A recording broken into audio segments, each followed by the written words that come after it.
BBC Urdu के programme Sairbeen में खुशामदीद। हमारे लंदन स्टूडियो से मैं हूं आलिया नाज़की। शाम और तुर्की की सरहद पर वाक़े कस्बे कोबानी के गिर्द दौलत इस्लामिया का घेरा मजीद तंग। हालात खराब हो गए शकील भाई। पाकिस्तान में ईद पर रिलीज होने वाली फिल्म नामालूम अफराद में कराची के संगीन हालात को एक मज़ाहिया अंदाज में कैसे ढाला गया। और आपकी मुलाकात करवाएंगे अदाकार शान से, जो कहते हैं पाकिस्तानी अदाकार गैर मुल्की फिल्मों के बजाय मुल्क की फिल्म इंडस्ट्री बेहतर बनाने के लिए काम करें। शाम और तुर्की की सरहद पर वाक़े अहम कस्बे कोबानी पर बहुत जल्द दौलत इस्लामिया के शिद्दत पसंदों का कब्जा हो सकता है। ये बात एक शामी एहलकार ने BBC को बताई है। गुज़श्ता 2 हफ्तों से कोबानी के अतराफ में शदीद लड़ाई जारी है और इलाके से हज़ारों आम शहरी अपने घर बार छोड़कर निकल गए हैं और ख़ित्ते में तुर्की के किरदार पर अमरीका ने सवालात उठाए हैं। शाम और तुर्की की सरहद से BBC के नामानिगार पॉल एडम्स की रिपोर्ट पेश कर रहे हैं जावेद सुमरो। 3 हफ्तों से कोबानी के अतराफ में घमसान की जंग हो रही है। पूरा दिन तोपों की घन गरज पहाड़ों पर गूंजती रहती है। अमरीकी महकमा दिफा पेंटागन ने बताया है कि जुमे की रात दौलत इस्लामिया के खिलाफ 4 फ़ज़ाई हमले किए गए हैं, लेकिन शिद्दत पसंद तंजीम के हमले अब भी जारी हैं। तुर्की के कुर्दों के लिए फासले से इस जंग को देखना तकलीफ का बायस है। उनके लिए कोबानी बहुत करीब है, लेकिन वो कुछ कर नहीं सकते। ये लोग कहीं नहीं जा रहे और इस जगह जमे हुए हैं। वो अपने शामी भाइयों के साथ यकजहती दिखाना चाहते हैं और ये यहाँ खड़े होकर ये जानना चाहते हैं कि कोबानी पर कब्जा होता है या नहीं। जाहिर है ऐसी सूरत हाल में इश्तियाल फैलना कुदरती बात है। ऐसे में असल जंग टीयर गैस के धुएं में गायब होकर रह गई है। तुर्की के इलाके में किरदार पर भी अल्फाज की जंग छिड़ गई है। अमेरिका के नायब सदर जो बाइडन ने पहले हमला किया। तुर्क सदर उर्दवान ने, जो कि पुराने दोस्त हैं, मुझे कहा कि आप ठीक कहते हैं, हमने बहुत सारे लोगों को सरहद पार करने दी और अब वो सरहद को सील करना चाहते हैं। लेकिन मिस्टर बाइडन के पुराने दोस्त सदर उर्दवान ने नाराजगी का इजहार किया है। उन्होंने इस बात से कतई इनकार किया कि उन्होंने कभी ऐसी बात कही थी। लेकिन वहाँ सरहद पर हालात इंतहाई कशीदा हैं और हर आंख कोबानी पर टिकी हुई है। उन्हें नहीं मालूम कि दौलत इस्लामिया के हमले के खिलाफ कोबानी का दिफा कब तक हो सकेगा। पॉल एडम्स की रिपोर्ट। और अब कुछ मुख्तसर खबरों पर एक नज़र डालते हैं। हांगकांग में 1 हफ्ते से ज़्यादा अरसे से जारी मुजाहरों और धरनों का जोर टूट गया है और सरकारी मुलाजिम अपने दफातर जाना शुरू हो गए हैं। को अब भी जमहूरी इस्लाहात के सैकड़ों हामी एहतजाजी मकाम पर मौजूद हैं, लेकिन नामानिगारों का कहना है कि बेशतर ने मुमकिना तौर पर आर्जी पसपाई इख्तियार की है। ब्राज़ील में सदारती इंतखाबात की दौड़ दूसरे राउंड में दाखिल हो गई है, क्योंकि मौजूदा सदर दिल्मा रोसेफ इतवार को होने वाले इंतखाब में वाज़ेह बरतरी हासिल नहीं कर पाई हैं। अब उनका सामना दाएं तरफ झुकाव रखने वाले एसियो निवेस से 26 अक्टूबर को होगा।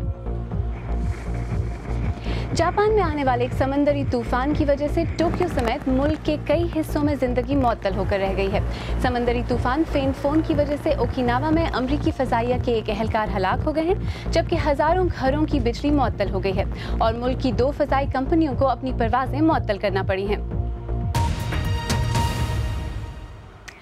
पाकिस्तान की फ़ौज के मुताबिक सियालकोट के करीब वर्किंग बाउंड्री पर इंडियन सरहदी फोर्सेस की फायरिंग से 4 आम शहरी हलाक और 3 जख्मी हो गए हैं।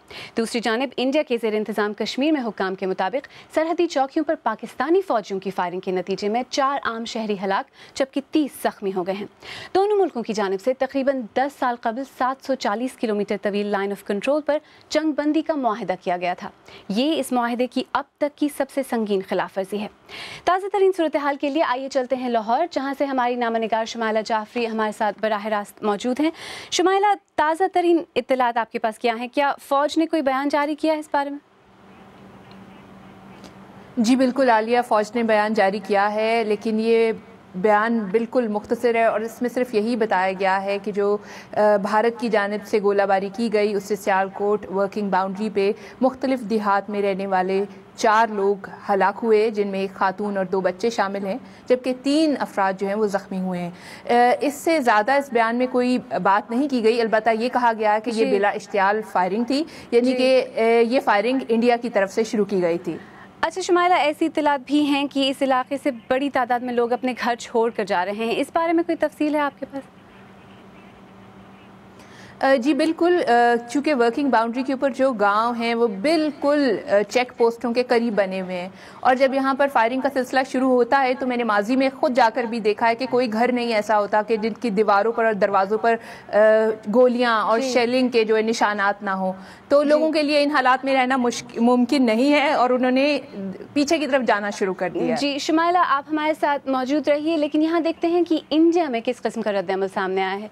दिल्ली से हमारे नामनिगार शकील अख्तर।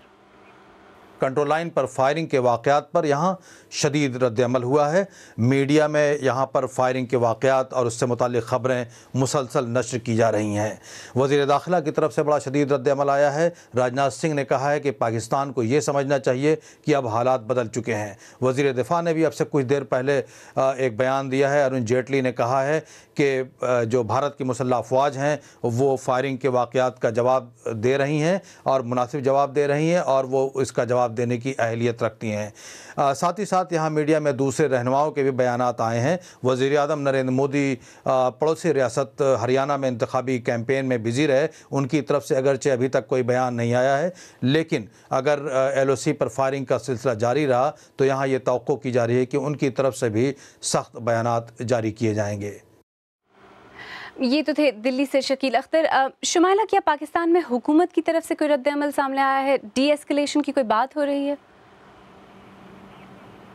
जी आलिया, अभी बिल्कुल थोड़ी देर पहले महकमा खारजा की तरफ से बयान जारी किया गया है जिसमें ये कहा गया है कि उन्होंने सिफारती सतह पर ये मामला भारत से उठाया है और ये मुतालबा किया है भारत से कि वो सरहदों के ऊपर रिस्ट्रेन का मुजाहरा करे।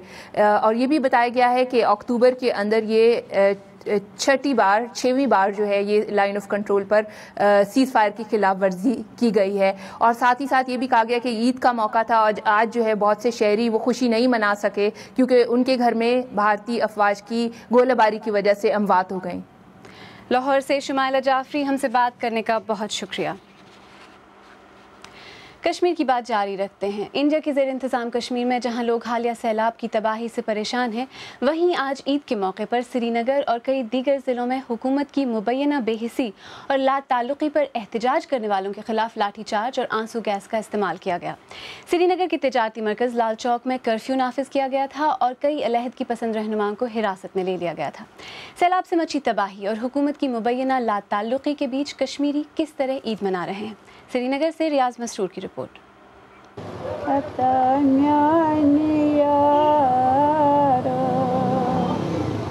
60 साला शहजादा रफ़ीक गुज़िश्ता 4 साल से हर ईद पर अपने बेटे की याद में अशार लिखती हैं। इनका बेटा कर्फ्यू के दौरान भारतीय फोर्सेस की फायरिंग में हलाक हो गया था, लेकिन ये ईद इनके लिए दोहरे गम की अलामत बन गई। बेटे की मौत का सदमा तो था ही, बेटी की शादी से चंद रोज कबल कश्मीर में तबाहकुन सैलाब आया जिसमें इनका सब कुछ बर्बाद हो गया। अब वो रिश्तेदारों के यहाँ पनाह गुज़ीर हैं। जिस दिन से मेरा बेटा गया उस दिनों से हमने कोई दिन खुशी से नहीं गुजारा। न हमने कोई ईद की, न छोटी ईद, न हमने बड़ी ईद। पूरे कश्मीर में गुज़िश्ता माह जो तबाहकुन सैलाब आया, इसने शहजादा जैसी हजारों ख़वातीन की जिंदगी को बेनूर कर दिया। इस खतरनाक आफत में हलाकतों की तादाद तो 300 से कम रही, लेकिन अरबों रुपए मालियत का असबाब हयात और तिजारती साजो सामान तबाह हो गया। अब लोग जिंदगी के बिखरे तार जोड़ रहे हैं।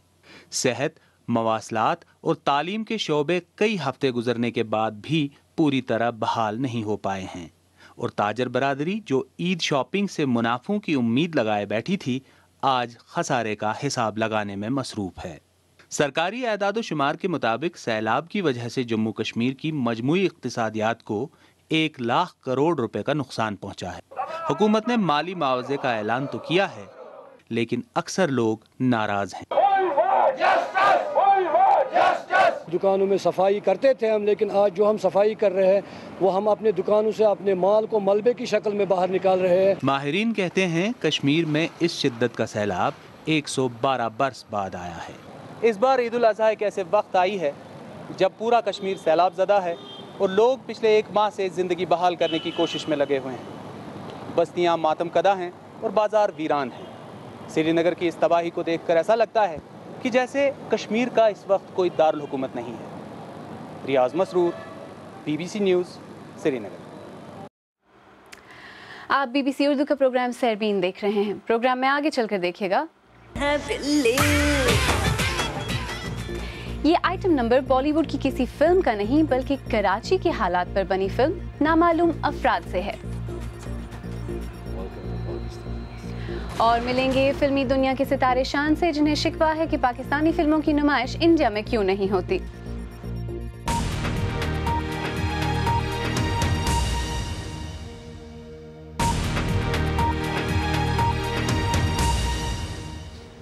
BBC उर्दू के प्रोग्राम सरबीन में एक बार फिर खुशामदीद। मैं हूं आलिया नाज़की।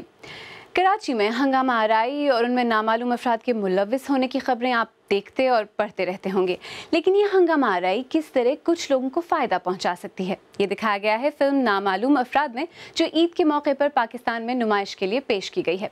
ये मज़ाहिया फिल्म पाकिस्तान के शायकीन को किस कदर अपनी तरफ मुतवज्जे कर सकेगी, देखते हैं रियाज सुहेल की रिपोर्ट में।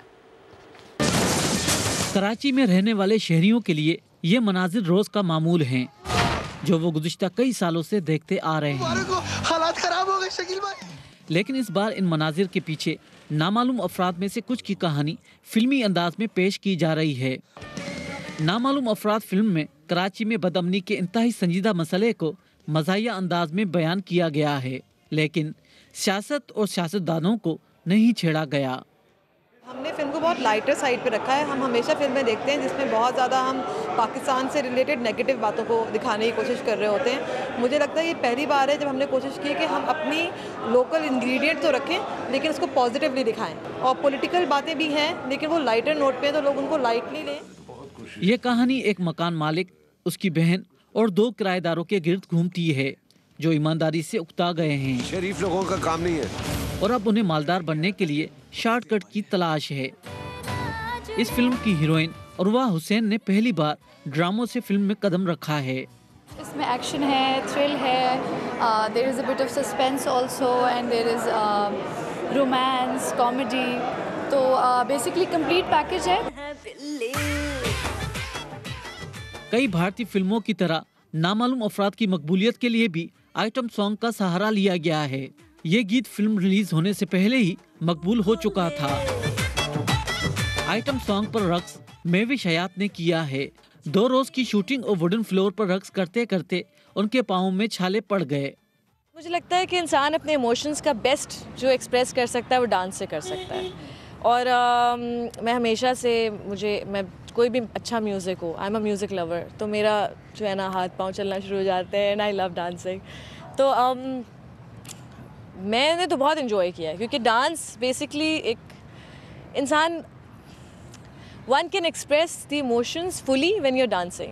So whenever I get a chance to dance, I just do it like no one's watching. 10 से 12 करोड़ रुपए मालियत की इस फिल्म को 60 से ज़्यादा स्क्रीन्स पर जगह मिल सकी है, लेकिन इसी अरसे में कई भारतीय फिल्में भी रिलीज हो चुकी हैं। T20 क्रिकेट मैच में तो पाकिस्तान की आवाम कौमी क्रिकेट टीम की हिमायत करती है, लेकिन फिल्म के मामले में फैसला मेरिट पर होगा। रियाज सुहेल, BBC न्यूज़, कराची। पाकिस्तान में ईद पर रिलीज होने वाली एक फिल्म नामालूम अफराद पर रिपोर्ट आपने देखी। इसके अलावा ईद के मौके पर पाकिस्तानी अदाकार शान की फिल्म O21 भी रिलीज हुई है। पाकिस्तान में बाज़ फिल्मी शख्सियात को एतराज़ है कि मुल्क में बॉलीवुड फिल्मों की रिलीज़ की वजह से पाकिस्तानी फिल्में बिजनेस नहीं करती। हमारे साथ ही नौशीन अब्बास ने अदाकार शान से मुलाकात की और पहले यही पूछा कि क्या उन्हें पाकिस्तानी अदाकारों का इंडिया जाकर काम करने पर एतराज़ है। मुझे एतराज़ इस बात पर होता है कि जब हमारा एक स्ट्रक्चर बन रहा है, एक बड़ा स्ट्रक्चर बन रहा है, हमें हर किले पे इस वक्त एक फ़ौजी चाहिए, अपना एक ऐसा बंदा चाहिए जो पाकिस्तान के लिए काम कर सके। अगर आप और हमने बेचना किसको है? इंडिया कोई फिल्म बेचनी है ना। आज नहीं बेचेंगे तो 10 साल बाद बेचेंगे। केले, गोश्त, दूध सब कुछ तो बेचते हैं उनको, प्याज भी बेचते हैं, उनसे भी लेते हैं। हर चीज़ की ट्रेड हो रही है। The 365 things that are coming every day from the borders. तो उसके अलावा आपके पास फिल्म रह जाती है और फिल्म के अंदर आपका अपना कमोडिटीज़ हैं। मैं हो गया, फवाद हो गया, अली ज़फ़र हो गया, ये सब हमारे एसेट्स हैं फिल्म इंडस्ट्री के। अगर ये वहाँ पे जाके पहले इंडिविजुअली जाके काम करना शुरू कर देंगे और सस्ते में काम करना शुरू कर देंगे और छोटे रोल्स करना शुरू कर देंगे, तो आगे जनरेट नहीं कर सकेंगे हम। हमें अब फिर वेट करना पड़ेगा कि 2 साल 3 साल 5 साल बाद कोई अली ज़फ़र आएगा और वो अली ज़फ़र जो है वो इंडिया काम नहीं करेगा, तो फिर इंडिया आके कहेगा यार एक फ़िल्म बना लो जो पाकिस्तान में बने, आप इस तरह की एक फ़िल्म बना लें लेकिन पाकिस्तान में बने, इसको ले लें। And they do not believe how good they are and they don't believe that इनमें पोटेंशियल है कि इंडिया के बगैर, इंडिया ने आना है। इट्स अ ऐसी गेम है कि पहले कौन बुलाता है, वेट फॉर अ वाइल। वहाँ यहाँ पे गाना हिट होता है, वो 6 फ़ोन वहाँ से आते हैं कि इसकी हमें वो भिजवा दें, इसका वो फलां कर दें। आपका ये कहना था कि पाकिस्तानी एक्टर्स को इंडिया जाके बी ग्रेड रोल्स या सेकंड हैंड रोल्स नहीं करना चाहिए, लेकिन आपके ख्याल में क्या एक्टर्स को मुख्तलिफ़ किस्म के रोल्स अदा करने की सलाहियत नहीं होनी चाहिए? बिल्कुल होना चाहिए, बिल्कुल होना चाहिए, लेकिन मुख्तलिफ़ का मतलब स्क्रीन टाइम नहीं होता है, मुख्तलिफ़ का मतलब कैमियो पेरेंट्स नहीं होता है, मुख्तलिफ़ का मतलब साइड किक नहीं होता है। साइड किक और होते हैं, हीरोज़ और होते हैं। तो अगर आप मुझसे ये कहेंगे कि मैं किसी फिल्म में किसी का साइड किक बन जाऊँ, चाहे वो जितना भी अच्छा रोल हो, तो आई वुडंट डू इट। कहते हैं मोहम्मद अली साहब ने रोल किए, नदीम साहब ने रोल किए। नदीम साहब माशाल्लाह हयात है, अल्लाह उन्हें सेहत दे। उनसे पूछे ना दूसरी फिल्म क्यों नहीं की उनकी, जिनके बारे में हम मिसालें देते हैं कि जी नदीम साहब ने भी तो काम किया था इंडिया में, बिल्कुल किया था। उनसे ज़रा पूछें दूसरी फिल्म क्यों नहीं की या तीसरी क्यों नहीं की। देखिए पाकिस्तान की फिल्म वहाँ नहीं लगने देते, सबसे बड़ी मुसीबत है। हम यहाँ पे उनकी फिल्म यहाँ लगने देते हैं। यानी कि बराबरी का सलूक नहीं है? नहीं है। अगर आपके सामने है, आप मुझे बताएं ना कि आतिफ की कौन सी एल्बम नहीं आई है, राहत कहाँ है, आप कौन से फिल्म में गाना गा रहे हैं। तो ये एक एसेट्स हैं पाकिस्तान के, ये जितने लोगों के मैं नाम ले रहा हूँ ये एसेट्स हैं, इनको पाकिस्तान के लिए काम करना चाहिए। पाकिस्तानी फिल्म अदाकार शान से नौशीन अब्बास बात कर रही थी। ये तो था आज का सैरबीन। कल के प्रोग्राम में देखिएगा पाकिस्तान में अमरीकी सफ़ीर रिचर्ड ऑल्सन के साथ मेरा इंटरव्यू, जिसमें उन्होंने शुमाली वजीरिस्तान में जारी फौजी ऑपरेशन और मुल्क के सियासी बहरान पर बात की। अगर आप चाहें तो मुझसे और हमारी टीम के दीगर साथियों से ट्विटर पर भी रब्ता कर सकते हैं। मेरा ट्विटर हैंडल है @आलियानाज़की। इसके साथ ही सैरबीन इख्तिताम को पहुंचा। प्रोग्राम में पेश होने वाले मौज़ूआत पर अगर आप अपने ख्यालात का इजहार करना चाहें तो फेसबुक और ट्विटर पर हमारे सफ़े हाजिर हैं। कल फिर हाजिर होंगे, तब तक ताज़ा तरीन खबरों के लिए हमारी वेबसाइट bbcurdu.com देखते रहिए। आलियानाज़की को अब इजाज़त दीजिए।